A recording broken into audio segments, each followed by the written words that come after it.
যুক্তরাষ্ট্র এবং চীনের দীর্ঘদিনের বাণিজ্য যুদ্ধ এবার আনুষ্ঠানিক আলোচনায় রূপ নিতে যাচ্ছে। এর সপ্তাহের অন্তে জেনেভায় দুই দেশের কর্মকর্তারা প্রথমবারের মতো আলোচনায় বসবেন। উদ্দেশ্য পাল্টাপাল্টি শুল্ক আরোপ থেকে উত্তরণের পথ খোঁজা। এই দণ্ডে শত শত বিলিয়ন ডলারের বাণিজ্য হুমকির মুখে পড়েছে। বিশ্ববাজার ও সরবরাহ ব্যবস্থায় দেখা দিয়েছে অস্থিরতা।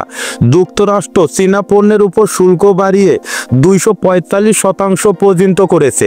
জবাবে চীন মার্কিন পণ্যের উপর সর্বোচ্চ 125% শুল্ক আরোপ করেছে। পাল্টা পদক্ষেপ হিসাবে চীন মার্কিন কোম্পানিগুলোর উপর নিয়ন্ত্রণ বাড়িয়েছে এবং বিরল খনিজ রপ্তানিতে বিধিনিষেধ এনেছে। এই সংঘাত দুই দেশের অর্থনীতির উপরেই নেতিবাচক প্রভাব ফেলছে। চীনের প্রবৃদ্ধির লক্ষ্যে বড় চ্যালেঞ্জ তৈরি হয়েছে। আবার যুক্তরাষ্ট্রেও চীন খাতে ধস নেমেছে।